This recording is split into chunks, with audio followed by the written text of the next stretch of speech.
My husband brought my old violin to his company Gala and held it up like trash. Who wants to hear my cheap-made squeak for $20? He laughed. The whole room laughed with him. I stood in the service doorway, holding a tray of champagne glasses, wearing the black uniform the hotel gave to banquet staff. My hands went cold.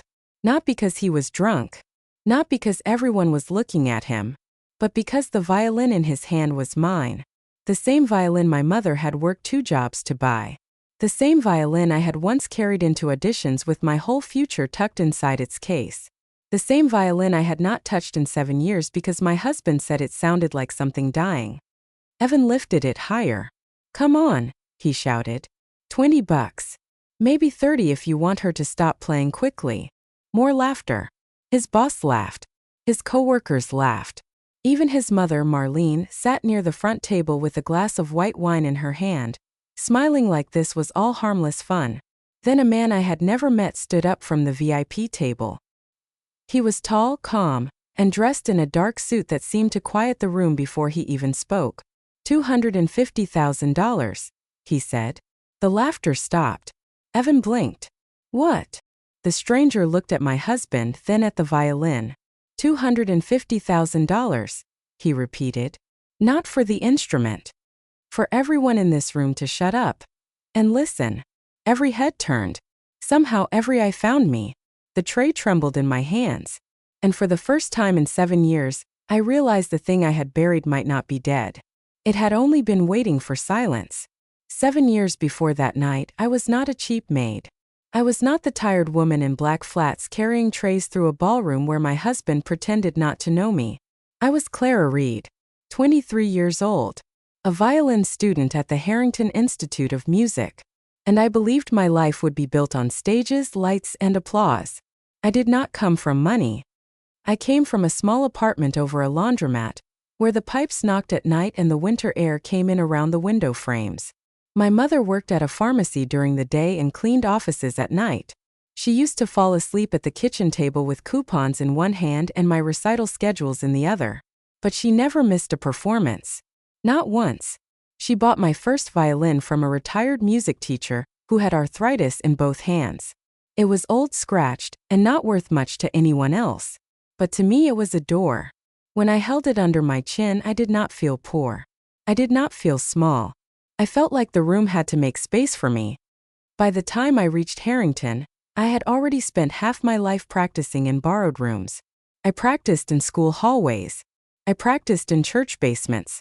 I practiced in the laundry room of our building when no one was using the machines. I learned early that talent matters, but discipline keeps talent alive. My fingers bled during my first year. My shoulders ached. I missed parties, dates, lazy Sundays, and normal sleep. But I did not resent any of it. Pain felt like proof. It meant I was moving toward something. My professors told me I had unusual restraint. They said I could make a simple phrase sound like a confession. Professor Lang, the strictest one at the institute, once stopped me halfway through a rehearsal and said, "Clara, you do not play to impress. You play to reveal. That is rarer than speed." I carried that sentence around for months. Then came the letter from Vienna. A full scholarship. 6 months of advanced study with Elias Voss, one of the most respected violin coaches in Europe. I remember standing outside the practice rooms with the letter in my hands, reading my own name again and again. Clara Reed. Accepted. Funded. Expected in September. I laughed first. Then I cried. Then I called my mother. She did not speak for several seconds. Then I heard her cover the phone and sob. "My girl," she said. "My girl is going to Vienna." For one bright week the world felt open. I walked to class smiling. I practiced until midnight. I taped the letter above my desk and looked at it every morning. I thought that was the beginning of my real life. Then I met Evan. He was not rich then. Not yet. He was a junior financial analyst at Dunley and Hart, the firm that sponsored one of our charity concerts. He wore a navy suit that fit almost right, had polished shoes, and smiled like every room belonged to him already. After the performance, he found me near the refreshment table. I was trying to eat a cheese cube without getting crumbs on my black dress. "You played like you were telling a secret," he said. I laughed because I did not know what else to do. Most people said things like, That sounded nice. Or, I don't know classical music, but you were good. Evan said the one thing that made me feel seen. A secret. That was exactly how music felt to me. A secret I could not say in words. He asked about the piece. He asked about my training. He asked what I wanted next. When I told him about Vienna, his whole face lit up. Clara, that is incredible, he said. I'm going to say I knew you before the whole world did. I should have heard the warning in that sentence. The whole world. Not me. Not my work. What I might become in relation to him. But I was young. I was tired of fighting alone. And Evan knew how to stand close enough to make a lonely girl feel chosen. He came to my next recital with flowers. Then the next. Then he started waiting outside rehearsals with coffee. He learned the names of composers he had never cared about. He listened when I talked about bow pressure and intonation. He told me my hands were magical. He said he loved how serious I became before I played. For the first time in my life, I had someone who looked at my ambition like it was beautiful. Or at least I thought he did. We dated for 4 months before I got pregnant. I still remember the bathroom light that morning. Yellow. Too bright. The test sat on the counter beside the sink. 2 pink lines. I sat on the edge of the bathtub until my legs went numb. I was not unhappy. That is what people never understand. I touched my stomach and felt fear, yes, but also wonder. A baby. A small life. A heartbeat that had chosen my body before I had finished choosing my future. I told Evan that evening. He cried. Real tears. He held me so tightly I could barely breathe. We'll make it work, he said. Vienna can wait. Babies don't wait. I wanted to believe him. I asked if he meant 1 year. He kissed my forehead. 1 year, he promised. Then we'll figure everything out. I'll help you. I swear. His mother did not cry. Marlene invited us to dinner 2 nights later. She lived in a townhouse with cream carpets, polished silver frames, and a kitchen that smelled like lemon cleaner. She served roast chicken and green beans and watched me like I was a stain she had not decided how to remove. So, she said, cutting her chicken into tiny pieces, what exactly are your plans? I wrote to the institute, I said. They'll let me defer Vienna for 1 year. 1 year, she repeated. Yes. After the baby is a little older I can. With an infant? Her voice was soft. That was her trick. Marlene never sounded cruel. She sounded concerned. Clara, she said, music is lovely. But motherhood is real. I looked at Evan. I waited for him to defend me. He squeezed my hand under the table. Mom has a point, he said. Just for now. We need stability. Just for now. 3 words. So small. So reasonable. So easy to say. Those 3 words stole 7 years. Mia was born in May during a thunderstorm. She came into the world red-faced, furious and perfect. When they placed her on my chest, she stopped crying for 1 second and opened her eyes. I loved her instantly. Not gently. Not slowly. Instantly. It was a love so fierce it scared me. I would have burned the world down to keep her safe. But love did not make me less tired. Love did not wash bottles. Love did not heal stitches. Love did not make rent cheaper or sleep longer. The first months became a blur of feeding, changing, rocking, laundry, crying, dishes, and whispered apologies to a baby who could not understand me. My violin case stayed in the corner of our bedroom. First, I opened it every day. I would touch the wood. I would tighten the bow. Sometimes, when Mia slept, I played 1 scale with the mute on. Just 1. Enough to remind my hands that I still existed. Then Evan started coming home irritated. You played today? He asked one evening, dropping his bag by the door. Only for a few minutes, I said. I could hear it from the hallway. It was quiet. It was depressing. I looked up. He loosened his tie. Like something crying, he said. After the day I had, I really don't need that sound in my head. I stared at him. He did not even look ashamed. You used to love hearing me play, I said. That was before we had bills, Clara. The words landed harder than shouting. I put the violin away that night. The next day I did not open the case. Then 3 days passed. Then a week. Then a month. Marlene visited every Sunday. She brought casseroles and criticism. She checked the sink. She checked the laundry basket. She checked Mia's clothes. She checked the fridge. She never said, "You are failing." She only asked questions. "Is this all Evan gets for dinner? Did you really buy that brand of diapers? Have you thought about losing the baby weight? Do you still need that violin taking up space?" Every comment was small enough to deny. Every comment stayed. I became careful. Careful not to spend too much. Careful not to complain. Careful not to look tired when Evan came home. Careful not to mention Vienna. Careful not to hum. Careful not to be too much of the woman he had married before he realized she came with dreams. By the time Mia turned 2, I had stopped telling people I was a musician. At first I said, "I studied violin." Then I said, "I used to play." Then I said nothing at all. Evan began climbing at work. Not fast but visibly. A new title. A better office. Lunches with clients. A company phone. He started dressing sharper. He bought cufflinks before we replaced our broken microwave. He said image mattered. His coworkers had wives who knew how to look expensive. They had blowouts, gym memberships, small businesses, clean nails, white teeth, and stories about weekend trips. I had one winter coat with a missing button. I had hands rough from bleach. I had dark circles under my eyes and hair I cut myself over the bathroom sink. One night after dinner, Evan watched me scrape carrots from Mia's high chair and sighed. "What?" I asked. "Nothing." "It's not nothing." He leaned back in his chair. "You've let yourself disappear." I laughed once because I thought he must be joking. He wasn't. "I had a baby," I said. "Mia is almost 3. I take care of her all day." "So do other women," he said. "Some of them still manage to look like wives." Like wives. As if I had become something else. Something less useful. Something he could not display. A few months later, he came home with what he called an opportunity. "The Grand Lark Hotel needs extra banquet staff for evening events," he said. "Dunley uses them all the time. You said you wanted to help with money. At your company events?" I asked. "Sometimes." "As your wife?" He looked uncomfortable. "As staff." I waited for him to smile. He did not. "It's honest work," he said. "Don't be dramatic."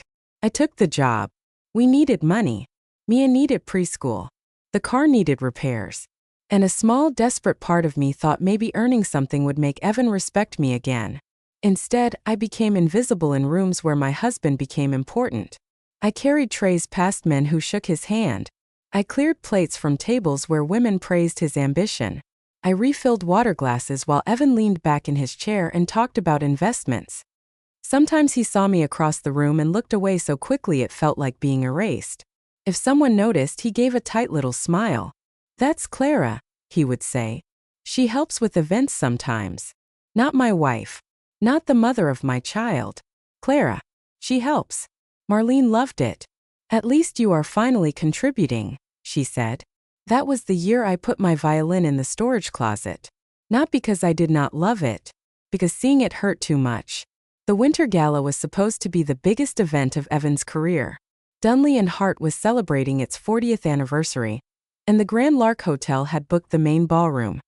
There would be partners, investors, senior executives, and potential clients. Evan talked about it for weeks. He bought a new tuxedo. He had his shoes polished. He practiced names in front of the bathroom mirror. "This night matters," he said. I was ironing Mia's school dress at the kitchen table. "I know." He watched me for a moment. "You're working it, right? The hotel scheduled me." He frowned. "Try not to hover near my tables." I looked up. "What?" "I don't want people confused." "Confused about what?" He adjusted his cuffs. "About us." The iron hissed.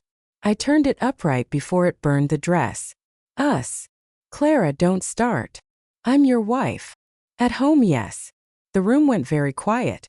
He heard it too. He rubbed his forehead. "That came out wrong." "No," I said. "It came out clear." He sighed like I was making his life hard. "You know what I mean. These people are important. They don't need our personal situation in their faces." Our personal situation. That was what I had become. Not a person. A situation. The night before the gala, I went to the storage closet to get extra folding chairs for Mia's school project. I saw the violin case behind a box of winter boots. Dust covered the handle. For a long time I only stared. Then I reached down and pulled it out. The latches were stiff. When I opened the case, the smell of old wood and rosin rose into the air. My throat tightened. The violin looked smaller than I remembered. More fragile. Like something I had abandoned. I lifted it carefully. My fingers found the neck. My chin remembered the rest. Behind me, Mia's small voice said, "Mommy." I turned. She stood in the hallway in her pajamas, holding a stuffed rabbit by one ear. "What is that?" she asked. "My violin." "You have a violin?" Her surprise hurt more than I expected. "Yes," I whispered. "I used to play. Can you play for me?" I should have said no. It was late. Evan was home. The walls were thin. But my daughter was looking at me like I had just opened a treasure chest. So I tightened the bow. The strings were badly out of tune. My hands felt clumsy. I played the first few notes of a lullaby my mother used to hum. The sound was rough, thin, a little broken. But Mia smiled. Her whole face opened. "Again," she whispered. I played again. This time the notes came easier. For 30 seconds the apartment changed. The stained carpet, the chipped table, the unpaid bills, the silence between Evan and me. All of it faded. Then the bedroom door opened. Evan stood there in sweatpants, his face hard. "What the hell is that noise?" Mia flinched. I lowered the bow. I was playing for her. "It sounds awful. The strings need tuning." "No, Clara. It sounds awful because you haven't touched it in years. Maybe take the hint." Mia looked from him to me. I felt something small and helpless collapse in my chest. He walked over, took the violin from my hands and put it back in the case. "Tomorrow is important," he said. "I need sleep. Not a ghost concert from your failed life." Failed life. He closed the case. The click of the latch sounded like a door locking. Mia began to cry. I knelt and pulled her into my arms. Evan muttered something about drama and went back to bed. That night, after Mia fell asleep, I sat on the kitchen floor beside the violin case and pressed both hands over my mouth so no sound would come out. I did not know that in less than 24 hours, Evan would carry that same case into a ballroom and turn my shame into a public show. The gala began at 7. Staff had to arrive by 4. I wore the black dress shirt, black trousers, black apron, and black flats the hotel required. My hair was twisted into a tight bun. No jewelry. No perfume. No sign that I belonged to anyone in that ballroom except the catering manager. The Grand Lark was beautiful in the way expensive places are beautiful. Gold light. Tall mirrors. White tablecloths. Crystal glasses lined up like little soldiers. A string quartet played near the entrance. For a moment, when I heard them tuning, I almost turned around and ran. It had been so long since I stood near musicians. I wanted to ask what they were playing. I wanted to tell the second violinist that her string was slightly sharp. Instead, I carried napkins to table 12. Evan arrived at 7:30 with Marlene on his arm. He looked handsome. That was one of the cruel parts. People like Evan often do. His tuxedo fit perfectly. His hair was combed back. He moved through the room shaking hands, laughing, touching shoulders, collecting approval. Marlene wore a silver dress and pearls. She saw me near the bar and smiled. Not warmly. Triumphantly. "Clara," she said as I passed with a tray, "do be careful tonight. Evan has worked so hard to get here." "I know. I mean it. This is not the night for your moods."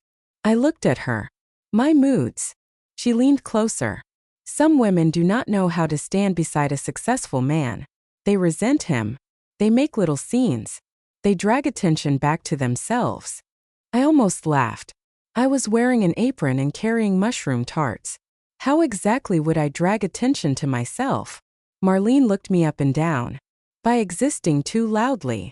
Then she took a glass of champagne from my tray and walked away. I should have known. That sentence was a warning. By 8:30, Evan had already had too much to drink. I could see it in the way he leaned into people, in the volume of his laugh, in the red rising under his collar. His boss, Mr. Calloway, clapped him on the back after Evan gave a toast. People applauded. Evan bowed too deeply and nearly knocked over a centerpiece. Everyone laughed. He loved it. He loved being watched. Around 9, a charity segment began. It was supposed to raise money for a youth arts program. The irony did not hit me until later. Guests donated vacations, golf packages, signed bottles of wine, private dinners. The auctioneer was cheerful, polished, and quick. I kept working. I cleared plates. I poured water. I avoided Evan's section. Then I saw him leave the ballroom. First, I thought he was going to the restroom. 10 minutes passed. 15. When he returned, he was carrying something black. My stomach dropped before my mind understood. The case. My violin case. I do not know when he had taken it from the apartment. Maybe that morning. Maybe he hid it in the car. Maybe Marlene helped him. He moved toward the small stage where the auctioneer stood. Marlene's eyes followed him. She did not look surprised. I was near the service doorway, holding a tray of champagne. I remember the weight of the glasses. I remember the smell of lemon and butter from the kitchen behind me. I remember thinking, no, please no. Evan took the microphone from the auctioneer. The man laughed awkwardly, thinking it was part of some inside joke. Ladies and gentlemen, Evan slurred. We have a special item tonight. The room quieted. He set the case on a chair and opened it. Then he lifted my violin by the neck. Not carefully. Not with respect. Like it was a prop. This, he said, is my wife's old violin.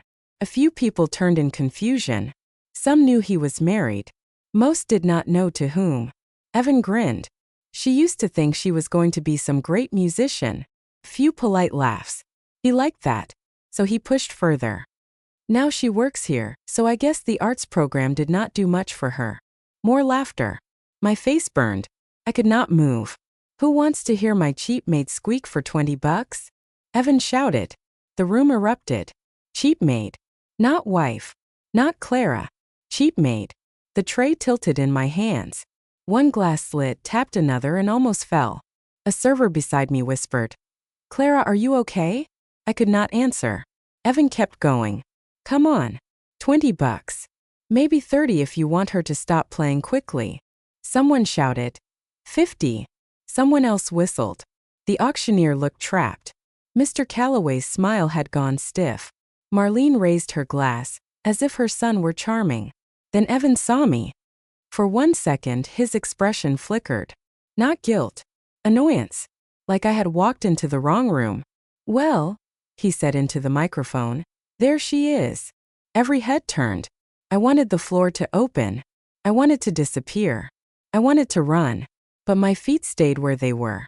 My daughter's face flashed in my mind. Mia asking, You have a violin? Mia smiling when I played. Mia crying when Evan called it noise.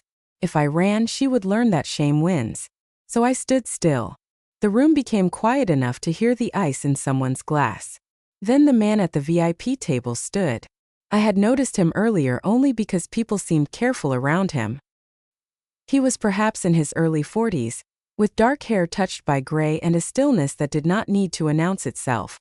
He buttoned his jacket. $250,000, he said. At first people laughed because they thought he was joking. He did not smile. Evan lowered the microphone. What? $250,000, the man repeated. To the youth arts program. The auctioneer nearly dropped his clipboard. Mr. Calloway went pale. Mr. Vale, he said. That is extremely generous. Vale. Julian Vale. Even I knew that name. Vale Arts Foundation. Vale Hotels. Vale Theaters. A man whose donations could build concert halls and whose silence could end careers. Evan tried to laugh. Well, sir, that's very kind, but I was just... Julian walked toward the stage. No, he said. You were not just anything. The room froze. Julian reached the stage and held out his hand. Evan stared at him. The violin, Julian said. Evan handed it over. Julian took it the way a person takes something alive. Carefully. With both hands. Then he turned toward me. Mrs. Reed. My throat closed. Technically, my last name was Carter now. But Reed had been my name when I played. I had not heard it in years. Yes, I managed. I apologize for the behavior of this room, he said. You owe no one here a performance. His voice was calm. Clear. But if you choose to play, I would consider it an honor to listen. No one moved. No one laughed. Evan gripped the microphone. Clara, don't be ridiculous, he said. You haven't played in years. Julian did not look at him. He looked only at me. You may also walk away, he said. And I will still donate the money. That mattered. More than the amount. More than the silence. He gave me a choice. For years, every path had been chosen for me. Wait. Be quiet. Be practical. Be grateful. Don't play. Don't dream. Don't embarrass him. Now a stranger stood in a ballroom full of people and gave me back the one thing I had forgotten I was allowed to have. A choice. I set the tray down. My hands were shaking. I walked across the ballroom. Every step felt too loud. Someone moved a chair out of my way. Someone else whispered my name. Evan hissed. Clara. I did not look at him. I climbed the 2 steps onto the stage. Julian offered me the violin. When my fingers closed around the neck, something inside me broke open. The instrument was out of tune. I knew it before I played. The strings had suffered from years of neglect. My bow hand was stiff. My heart was pounding so hard I could barely hear. I tucked the violin under my chin. For 1 second, I saw my mother in the front row of an old-school auditorium, wearing her pharmacy uniform, clapping before anyone else. I saw Professor Lang tapping his pencil against a music stand. I saw Vienna on a letter above my desk. I saw Mia's face in the hallway. Then I played. The first note cracked. A few people flinched. Evan smirked. My face burned. Then I closed my eyes. No, not for him. Not for them. For the girl in the laundromat. For the mother at the kitchen table. For the daughter who had never seen me shine. I adjusted my fingers and began again. This time the note held. Then at first. Then steadier.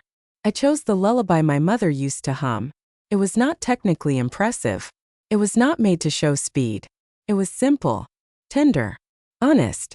And as I played, the ballroom changed. The whispers stopped. Glasses stopped clinking. No one moved. My hands remembered more than I thought they would. A phrase rose. Then another.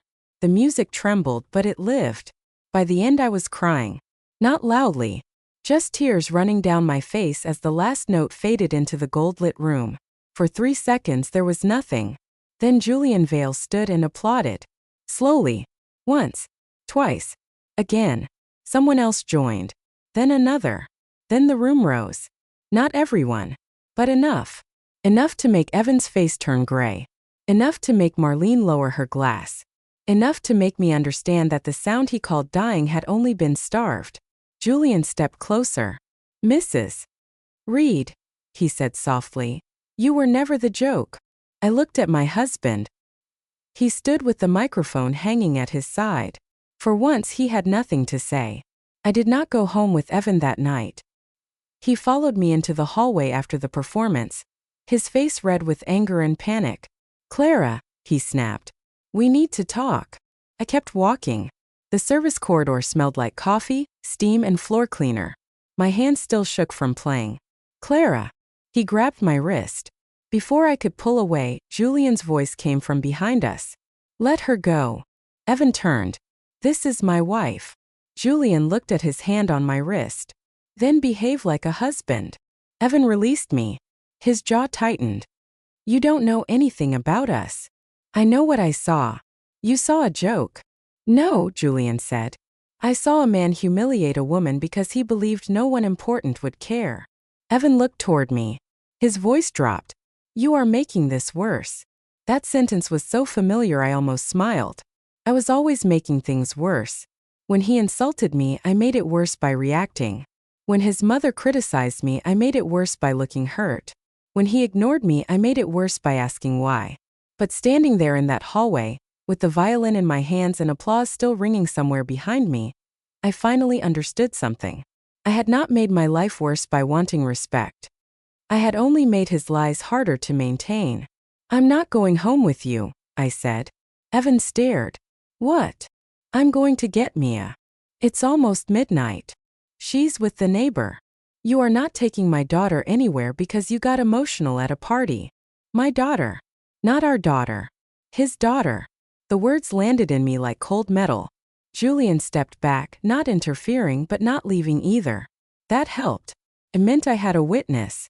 I'm taking Mia to my sister's apartment tonight, I said. I did not have a sister. I do not know why I said it. Maybe because I needed Evan to believe there was a place he did not control. He laughed once. You don't have a sister. I said nothing.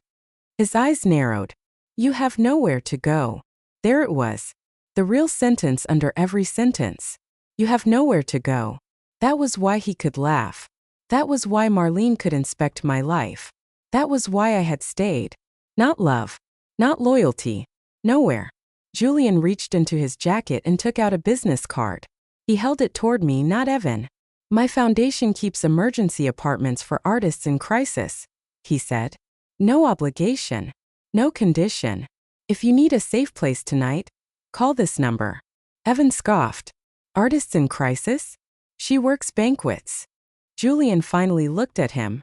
She played one damaged violin after 7 years of silence and made a ballroom ashamed of itself. What have you done tonight besides drink and sneer? Evan's face twisted. I took the card. My fingers closed around it like a key. Then I walked away. I changed out of my uniform in the staff locker room. My knees nearly gave out twice.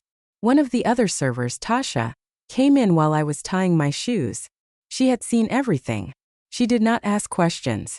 She only sat beside me and said, I can drive you. I almost cried again. No, I whispered. But thank you. Outside, the winter air hit my face. The city was bright with December lights. People laughed on sidewalks. Couples waited for taxis. Life kept going as if mine had not just split open. I called our neighbor, Mrs. Alvarez. She answered on the first ring. Clara? Is everything okay? I need to pick up Mia. Her voice softened immediately. Come. I took a cab home. Not to our apartment. To Mrs. Alvarez's unit 1 floor below. Mia was asleep on the couch under a pink blanket, her rabbit tucked under her chin. The sight of her almost destroyed me. Mrs. Alvarez looked at my face, then at the violin case in my hand. He did something, she said. It was not a question. I nodded. I need to leave tonight. Good, she said. I looked up. She touched my arm. I heard enough through the walls, Mija. More than enough. That was the first evidence I did not know I had. I woke Mia gently. She blinked confused. Mommy. Hi, baby. We're going on a little trip tonight.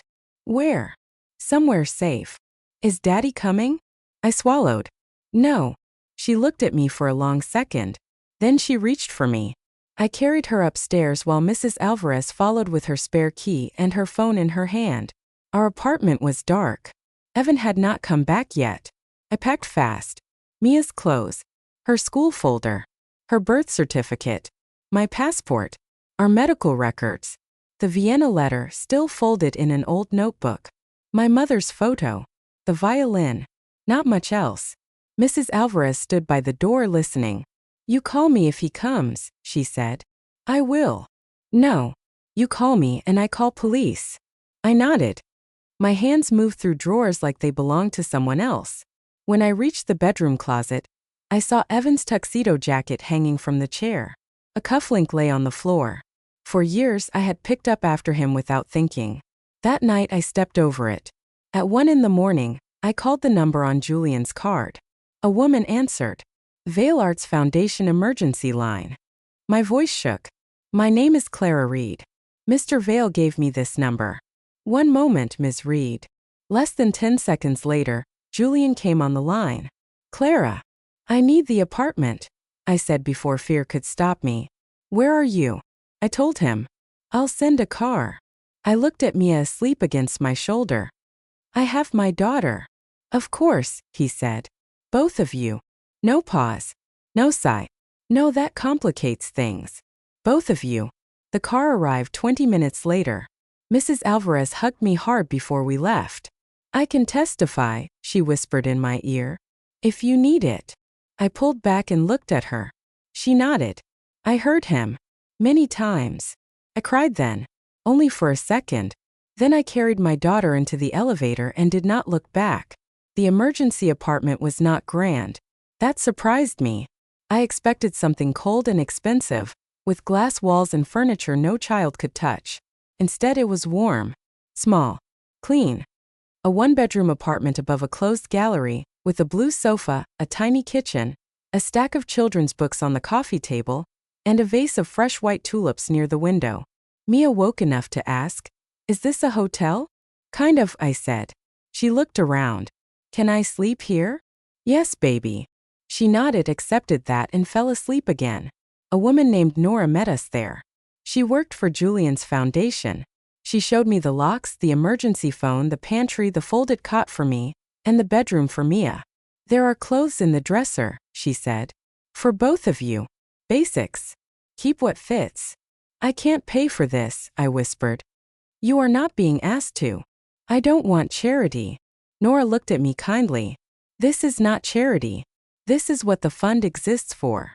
After she left, I stood in the middle of the living room and waited to feel relief. Instead, I felt terror. Leaving is not like movies. There is no triumphant music when the door closes. There is your child asleep in a strange bed. There is your phone lighting up with 37 missed calls. There is your husband texting, "You are insane." Then, "Bring Mia back." Then, "You will regret this." Then, "My mother is coming over tomorrow." Then, "You embarrassed me." That last one made me laugh. A quiet, empty laugh. I embarrassed him. I put the phone face down. Then I opened the violin case. The instrument lay inside, scratched, tired, and real. I touched the wood. "I'm sorry," I whispered. Maybe I was speaking to the violin. Maybe to myself. The next morning, Julian came to the gallery downstairs. He did not come up until I said it was okay. That mattered too. When I went down, he was standing near a wall of paintings, holding 2 coffees and a paper bag. "I did not know how you take coffee," he said. "So I brought options." "Thank you." He handed me one. I had slept maybe 2 hours. My eyes burned. My hair was a mess. I expected him to look at me differently in daylight. Less impressed. Less certain. He did not. "How is your daughter?" he asked. Confused. But okay. "And you?" I looked at the coffee lid. "I don't know." "That is allowed." We sat on a bench in the gallery. For a few moments, neither of us spoke. Then I said, "Why did you do it?" "The bid. All of it." He looked toward the dark window. "My younger sister was a cellist," he said. I waited. "Lena. She was brilliant. Not famous. Not yet. But she had that thing real musicians have. A way of making a room tell the truth." His voice changed when he said her name. "She married a man who liked the idea of her more than the reality. He liked telling people his wife was an artist. He did not like the hours, the travel, the attention, the fact that she had a life inside herself he could not control." My chest tightened. "He made jokes at first," Julian said. "Small ones. Then he started calling rehearsals selfish. Then performances became inconvenient. Then he said music was not a real career unless it paid more than his." I looked down. "Did she leave?" "No." His answer was quiet. "She got sick before she could. Cancer. Fast. Brutal. Near the end, she told me the worst part was not dying. It was realizing she had spent her last healthy years trying to become smaller so someone else could feel large." I could not speak. Julian swallowed. "She left me money. Not much compared to what I have now, but enough to start a fund. She wanted it used for artists who were trapped. Financially, emotionally, legally. I built the foundation after she died. So last night, I heard your husband use the same voice. I closed my eyes. "I am not your sister." "No," he said.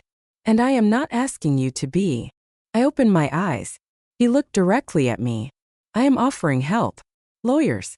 Housing for a limited period. A music assessment if you want one. Childcare connections. You can accept any part of that or none of it." Why does it sound too good to be true?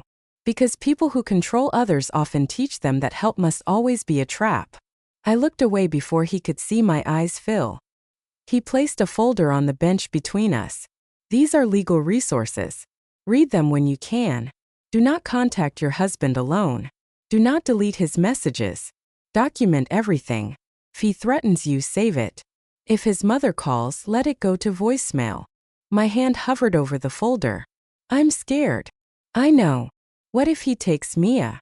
Then we respond legally, not emotionally. He has money. He has a salary. You have a record of primary caregiving, witnesses, housing, and now legal support. I let out a shaky breath. I don't want to destroy him. Julian's expression softened. Protecting yourself is not destruction. That sentence stayed with me. Protecting yourself is not destruction. For years, I had believed my safety would be too expensive for everyone else. Too dramatic. Too inconvenient. Too selfish. Now someone said it like a fact. After Julian left, I opened the folder. There were phone numbers, checklists, a list of documents to gather, information about emergency custody filings, names of attorneys. No fantasy, no fairy tale, just steps. That was when I understood that rescue did not look like a prince carrying someone away. It looked like paperwork, locks, witnesses, a safe bed, a phone number that picked up, and a plan for the morning after. Evan filed first. That should not have surprised me, but it did. 3 days after I left, I received notice that he was seeking temporary custody of Mia. His claim was simple. I was unstable. I had taken our daughter in the middle of the night. I had no income. I had accepted housing from a strange man. He painted me exactly as I had feared he would. Emotional, dependent, irrational, dangerous. For 2 hours after my attorney read the papers, I could not stop shaking. Her name was Denise Hart. She was small, sharp, and had the calmest voice I had ever heard. She let me cry. Then she slid a box of tissues toward me and said, "Now we answer." "I can't win against him," I said. She looked almost offended. Custody is not a prize he wins by sounding confident. But I left. You left after public humiliation and years of documented emotional abuse. I don't have proof of years. You have more than you think. She was right. Mrs. Alvarez gave a statement.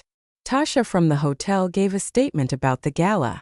The auctioneer gave one too, though he sounded terrified in every sentence. The hotel had security footage from the ballroom. Julian's donation had been recorded. Evan's microphone had been live. Every word. Cheap made. Squeak. $20. My attorney watched the footage once without changing expression. Then she said, "Judges are human too." Marlene called me 12 times in one afternoon. I let every call go to voicemail.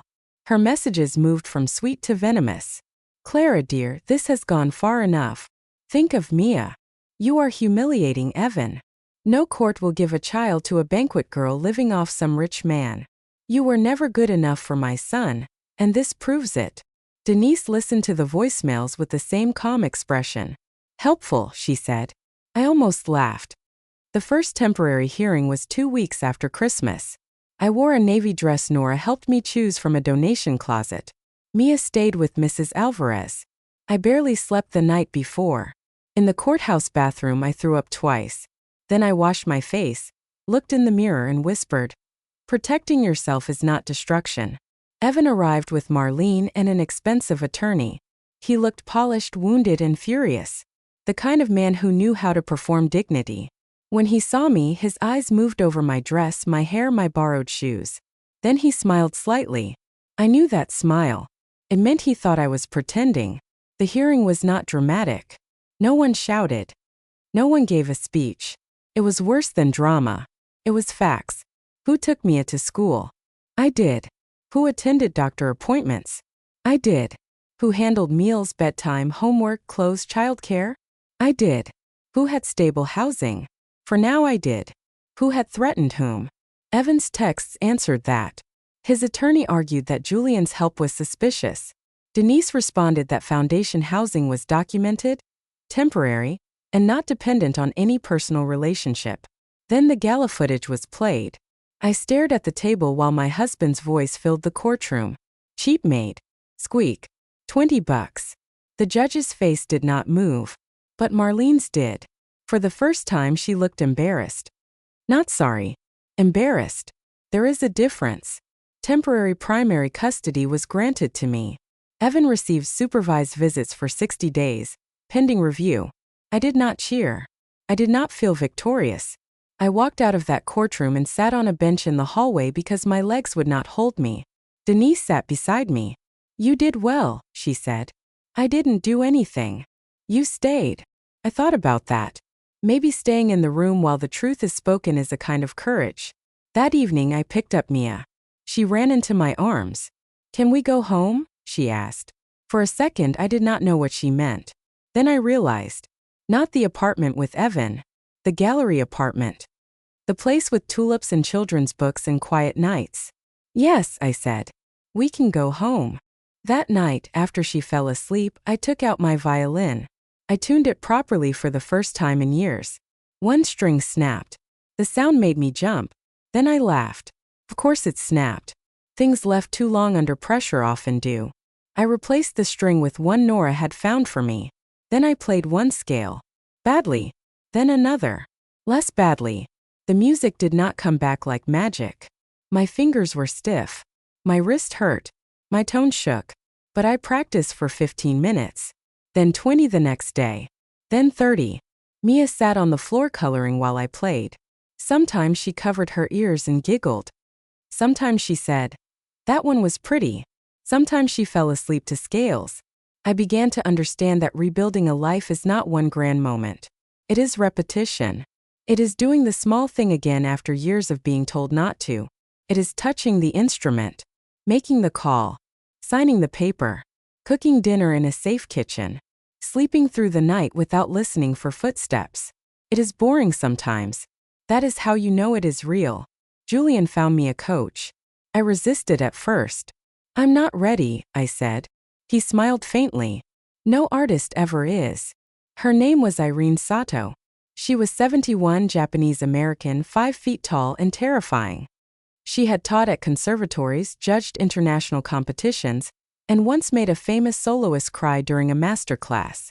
At our first meeting, she listened to me play for exactly 40 seconds. Then she raised one hand.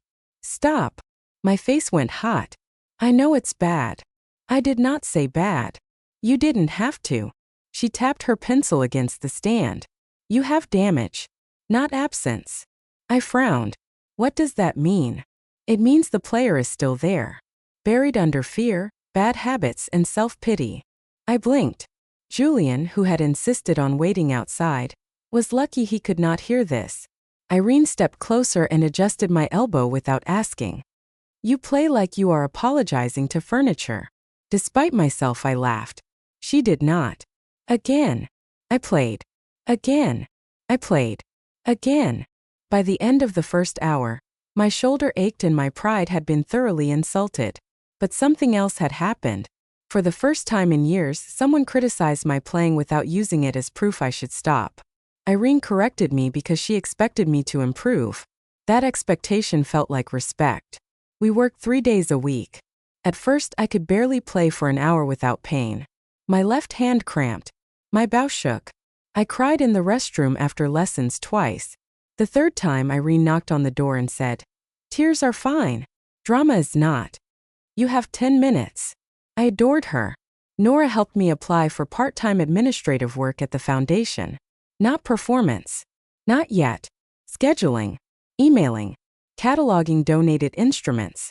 It was not glamorous, but it was mine. A paycheck with my name on it. A small desk. A reason to dress in the morning. Mia started at a nearby school with a scholarship from a partner program. For the first week, she cried at drop-off. Then she made a friend named Sophie who loved dinosaurs. Soon she came home with drawings, stories, and glitter in her hair. Evan's supervised visits were tense. He brought gifts too large and apologies too small. A dollhouse. A tablet. Pink bike. But Mia did not ask for gifts. She asked if he would come to her school play. He missed it. He said work ran late. She stopped asking after that. I tried not to hate him for it. Some days I succeeded. Some days I did not. Divorce moved slowly. Evan fought over money we did not have. He fought over furniture he did not want. He fought over my use of the name Reed, as if even that belonged to him. Marlene sent long emails accusing me of poisoning Mia. Denise told me not to respond. So I did not. Silence felt different now. Before, silence had been fear. Now it was strategy. 3 months after the gala, Julian asked if I would consider playing at a private foundation evening. No, I said immediately. He nodded. Fair. That's it. That's it.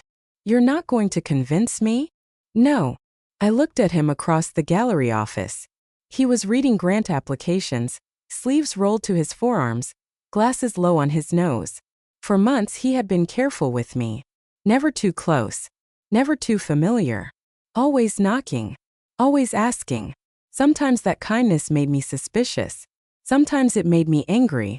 People who have lived too long with control do not always know what to do with freedom.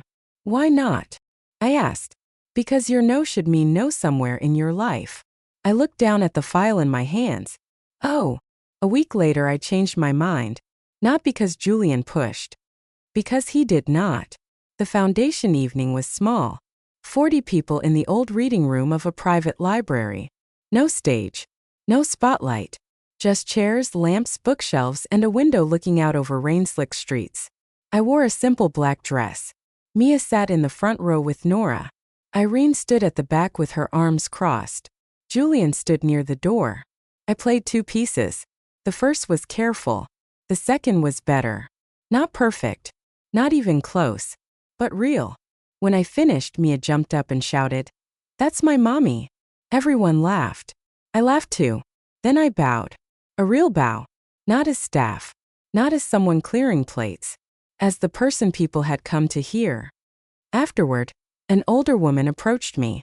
She said she had stopped painting after marriage. She said she wanted to start again. A man told me his daughter played cello but wanted to quit because she was afraid she was not good enough. A teenager asked if shaking hands ever go away. I told her the truth. Not always. But sometimes you learn to play with them. That night, after Mia fell asleep, I sat by the apartment window and cried. Not because I was sad. Because grief changes shape when you begin to heal. At first you grieve what was done to you. Then you grieve what you almost let die. By summer, the divorce was nearly final. Evan had stopped pretending he wanted full custody. He wanted leverage. Once it became clear that leverage would cost him money, time, and public embarrassment, he began to fold. The final agreement gave me primary custody. He had scheduled visitation. Child support was set.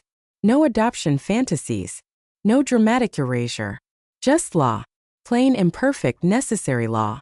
The day I signed the papers, my hand did not shake. Denise smiled. "Congratulations, Ms. Reed." I looked at the signature. Clara Reed. My name looked strange and familiar at the same time. "Thank you," I said. Evan signed 2 days later. He sent one text afterward. "You ruined my life." I stared at it for a long time. Then I typed no. I stopped letting you ruin mine. I did not send it. I deleted it. Not every truth needs delivery. In August, Julian invited me to visit the new performance space the foundation had renovated. It was inside an old theater on Westbridge Street, a building saved from demolition by donors who loved history more than parking lots. The main hall seated 2,000. The smaller hall seated 300. The walls had been restored in deep blue and gold. The stage smelled like fresh wood. I stood in the center and looked out at the empty seats. My chest tightened. "Too much?" Julian asked. "Yes. We can leave." "No." He stood beside me. Not too close. Just there. For a while, neither of us spoke. Then he said, "Lena wanted a place like this. Your sister." He nodded. She said big theaters were beautiful, but small ones saved people. Because in a small hall you can see every face. You can remember music is not about proving you are untouchable. It is about reaching someone. I looked at the seats. "Do you miss her every day?" "Yes." "Does it get better?" He thought for a moment. "It gets less sharp." "But no, not better exactly. It becomes part of the room." I understood that. My lost years had become part of the room too. Not gone. Not ruling everything. Just there. A shadow I could see without stepping into it. Julian turned toward me. "There is something I should say." I looked at him. "I care about you," he said. My breath caught. He raised one hand slightly. "I am not asking for anything." I know your life is still being rebuilt. I know gratitude can confuse things. I know I hold power in parts of your world, and I have tried to be careful with that. You have been. I am glad. He looked down at the stage floor. But I do care. Not because you remind me of Lena. You do not. Not because I want to save you. You are doing that yourself. I care because when you play, I feel like the room tells the truth. And when you do not play, I still want to hear what you think. I did not know what to say. So I told the truth. I'm scared of needing anyone. I know. I'm scared kindness is just control wearing better clothes. That is fair. I'm scared if I let myself feel something, I'll disappear again. Julian looked at me with such sadness and patience that I had to look away.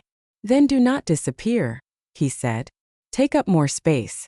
I can wait outside that space until you invite me in. No one had ever said anything like that to me. Not I'll wait for you. Not you owe me. Not trust me. Take up more space. I cried then, quietly. He did not touch me until I reached for his hand. When I did, he held it like something offered, not something taken. We did not kiss that day. I was glad. Some beginnings should not be rushed. They should be allowed to breathe. The concert was announced in October. Not mine alone. A foundation benefit called Second Sound. Artists returning after illness, poverty, caregiving, grief, abuse, and long silence. I was one of 6 performers. Irene said that was good. Less pressure. Also, if you faint, the program continues. Thank you, I said. You are welcome. But privately, I knew the night mattered. The Grand Lark Gala had gone viral in a small, ugly way after someone leaked a clip. Not the whole performance. Just enough of Evan's drunken joke and Julian's bit to become gossip. For a week, people at Dunley whispered. Then the firm issued a statement about professional conduct. Then Evan resigned. He told people he left to pursue better opportunities. No one believed him. I did not celebrate that.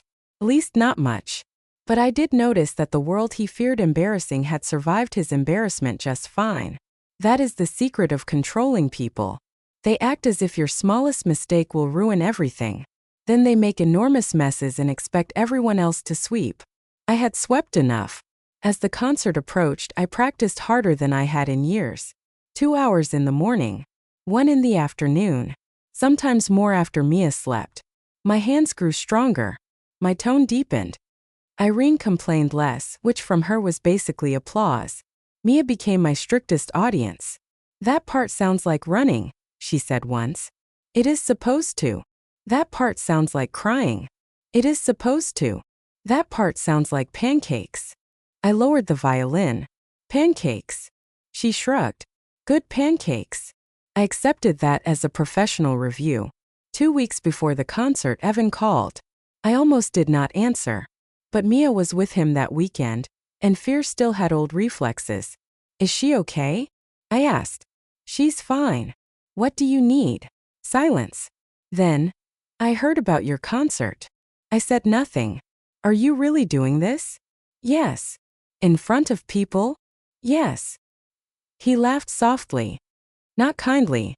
Clara, come on. My body remembered that laugh. My shoulders tightened. He went on. You had one lucky night because people felt sorry for you. Don't confuse pity with talent. There it was. The old hook. The old pull. The old voice trying to drag me back into the small room where he was the judge and I was always on trial. For a second it worked. My stomach turned. Then I looked across the room at my violin on the stand. I thought of Irene saying damage, not absence. I thought of Mia shouting, that's my mommy. I thought of my mother crying into the phone over Vienna. No, I said. No what? No, I'm not discussing my talent with you. He scoffed. You've changed. Yes. I don't like who you've become. I know. That silence was almost sweet. Then he said, Mia says she wants to play violin now. My heart stopped. She does. Don't sound happy. I'm not paying for that nonsense. You don't have to. She'll quit. Maybe. Or maybe she won't. She doesn't need your failed dreams in her head. I closed my eyes. When I opened them, my voice was calm. She needs to know dreams are allowed in her house. Then I hung up. My hands shook afterward. Healing does not mean you stop shaking. Sometimes it means you stop obeying the shake. The night of the concert arrived cold and clear. The theater glowed against the dark street. People lined up outside in coats and scarves. Inside, the lobby buzzed with voices. Programs opened and closed. Donors kissed cheeks. Students stood in groups, excited and nervous. I stood backstage in a black dress, holding my violin, trying not to throw up. Irene adjusted my shoulder seam. "Do not rush the middle section," she said. "That's your final advice?" "No. My final advice is do not make faces when you miss a note. The audience does not know until you confess with your eyebrows." I laughed. She patted my arm once. It was the closest she came to affection. Mia ran backstage with Nora chasing behind her. She wore a blue dress and sparkly shoes. "Mommy, you look like music," she said. That almost did make me cry. I knelt and hugged her. "Thank you, baby." "Are you scared?" "Yes." "Are you doing it anyway?" "Yes." She nodded, very serious. "That's brave." Out of every review I would ever receive, that one mattered most. Julian found me 10 minutes before curtain. He did not ask if I was ready. He knew better. Instead, he handed me a small velvet pouch. Inside was a piece of rosin. Old. Amber-colored. "It was Lena's," he said. "You do not have to use it. I just wanted you to have something from someone who would have understood." I held it in my palm. "Are you sure?" "Yes." I touched the rosin to my bow. Not because I believed in magic. Because I believed in witness. Lena had not lived to take her space back. I was still here. I could take mine. The first half of the concert passed in flashes. A pianist who had stopped playing after a stroke. A singer who had lost her home. A cellist who had been a caregiver for 14 years. Each one stepped into the light carrying a story the audience could not fully see. Then it was my turn. The stage manager touched my shoulder. "Ready?" "No." "Yes." I walked out. 2,000 seats rose in front of me like a dark ocean. The lights were warm. The applause was polite, then stronger as people recognized my name from the program. I bowed. When I lifted my head, I saw Mia in the front row beside Nora. I saw Irene near the aisle. I saw Julian in the back, standing where he could leave me the whole room. Then 3 rows behind me I saw Evan. Marlene sat beside him. For a second the air left my body. He had come. Of course he had. People like Evan cannot resist a room where they might still matter. He looked different. Thinner. Tired. His suit was expensive but strained. Marlene's mouth was pressed into a hard line. Our eyes met. The old fear rose instantly. What if I failed? What if my hand slipped? What if he smiled that smile? What if every cruel thing he said was true? Then Mia waved. Small. Fierce. Proud.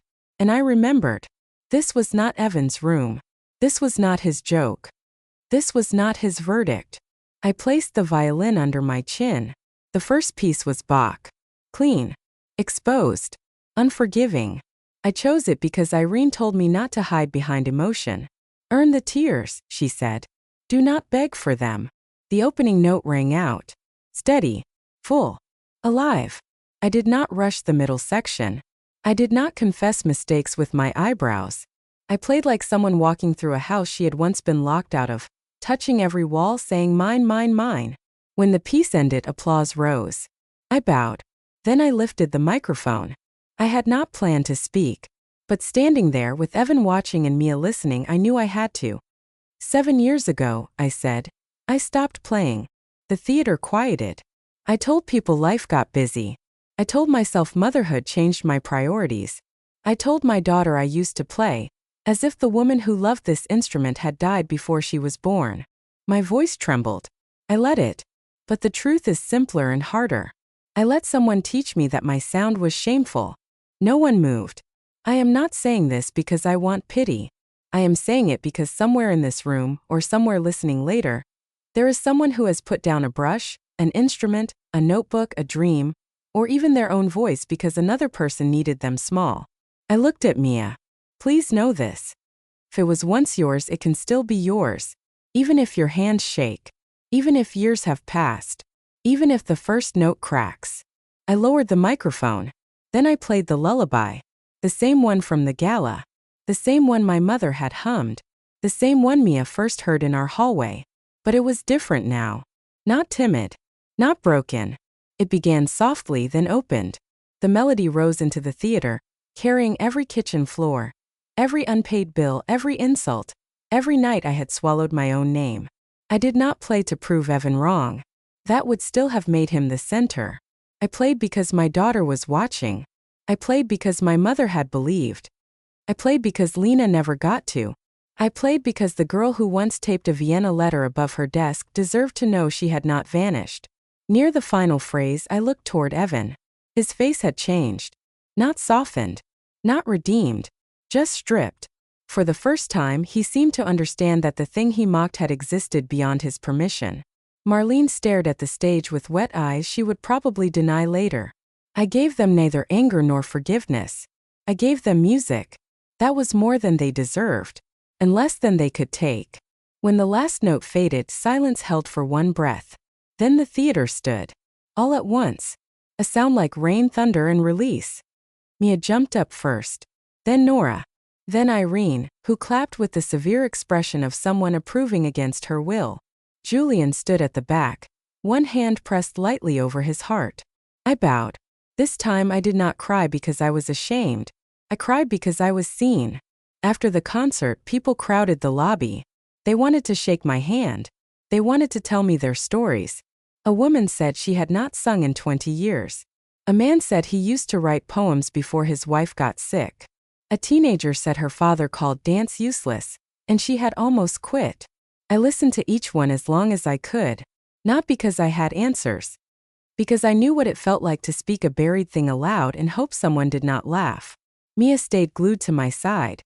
Every few minutes, she announced, my mom played the violin, as if no one knew, as if the whole building needed reminding. I let her. Near the coat check, Evan appeared. Marlene was not with him. He stood several feet away, hands in his pockets. For once he looked unsure. Clara, he said. Julian, who had been speaking with a donor nearby, noticed immediately. I gave him a small nod. I was okay. He stayed where he was.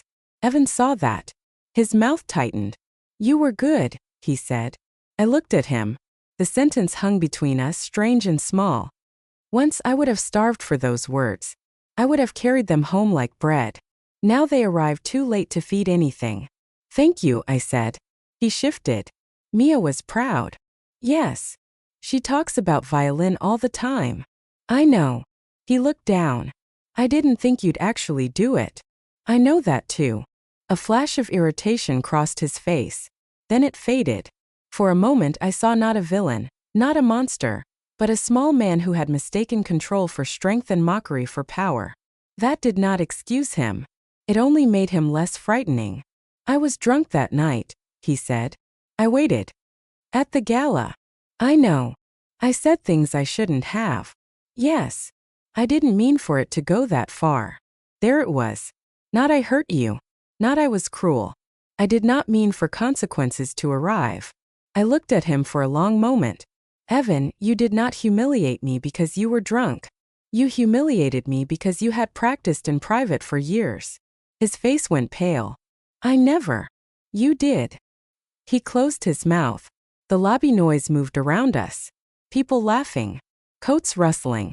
Programs folding. Life going on. I'm not asking for anything from you, I said. Not an apology.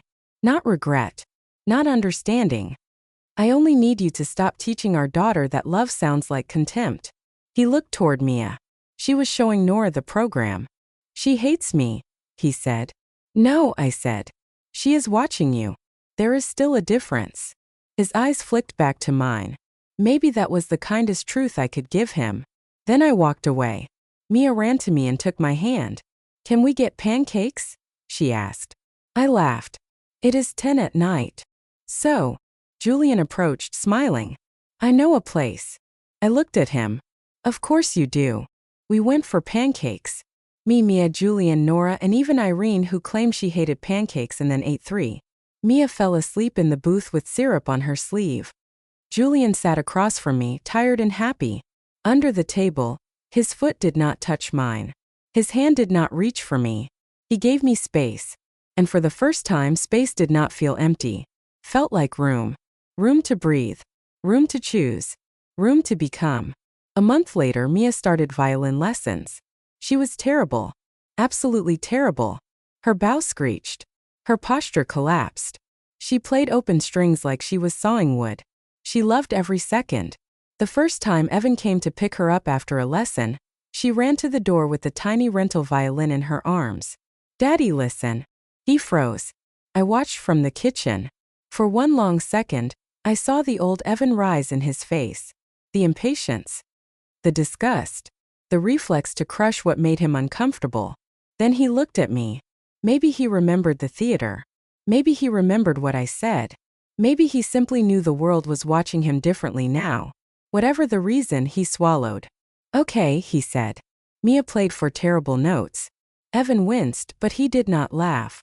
When she finished, he said, "That was loud." Mia beamed. "I know. It was not perfect. It was not transformation. But it was a beginning. And sometimes that is all you can ask from people who have done harm. Not a sudden sainthood. Just one less wound passed down. As for me, I kept playing. Not because every stage led to applause. Some nights were small. Some audiences were quiet. Some reviews were kind. Some were not. I taught workshops for the foundation. I sat with women who had stopped painting, men who had stopped singing, teenagers who had been told art was useless, mothers who whispered that they did not know who they were outside everyone else's needs. I never told them to leave their lives overnight. I never told them courage was simple. I told them what I knew. Start with one note, one page, one brushstroke, one honest sentence, one safe person, one document saved, one door unlocked. People think rebirth is dramatic. Sometimes it is. Sometimes it stands in a ballroom while your husband mocks you, and a stranger bids $250,000 for silence. But most of the time, rebirth is quiet. It is practicing scales while your daughter colors on the floor. It is signing your old name on a new lease. It is ignoring the message meant to pull you back. It is buying rosin. It is sleeping 8 hours. It is laughing without checking whether someone disapproves. It is hearing your own sound and not apologizing for it. 1 year after the gala, I returned to the Grand Lark Hotel. Not as staff. Not as Evan's wife. As the featured performer for the Youth Arts fundraiser. The same ballroom. The same chandeliers. The same gold light. A new audience. Before I went on, I stood in the service doorway where I had stood that night with a tray in my hands. For a moment I could almost see her. The woman in black flats. The shaking hands. The swallowed scream. I wanted to reach back through time and hold her. I wanted to tell her she would not die there. I wanted to tell her the room would not be the end. But maybe she already knew. Maybe that was why she did not run. Julian found me there. "You okay?" he asked. I smiled. "Yes." And I meant it. Mia peeked around him wearing a dress with tiny silver stars. "Mommy, they're waiting." I looked once more at the ballroom, then at my daughter, then at the violin in my hand. "Let them wait one more second," I said. I closed my eyes. I breathed in. No fear. No shame. No voice in my head calling me cheap. Only silence. The good kind. The kind that comes before music. Then I walked into the light. And this time no one had to pay the room to listen. They already knew I was worth hearing. So if you are listening to this with something buried inside you, I hope you hear me clearly. Maybe it is not a violin. Maybe it is a voice. A business. A degree. A painting. A book. A version of yourself you stopped mentioning because someone rolled their eyes too many times. Maybe you call it childish now. Maybe you call it unrealistic. Maybe you say life got busy because that hurts less than admitting someone made you ashamed of wanting more. But listen, the thing you loved before they taught you shame might still be there. Dusty. Out of tune. Angry. Waiting. Your first note may crack. Play anyway. Your hands may shake. Play anyway. Someone may laugh. Let them reveal themselves. And if the room refuses to listen, leave the room. Find a safer one. Build one if you must. Because the people who mock your sound are not always hearing noise. Sometimes they are hearing proof that you exist beyond their control. And that is what frightens them. Not your failure. Your return. My name is Clara Reed. I was once called a cheap maid in a ballroom full of people. But I was never cheap. I was never a joke. I was never silent by nature. I was only waiting for the courage to begin again. And when I did, the whole room heard me.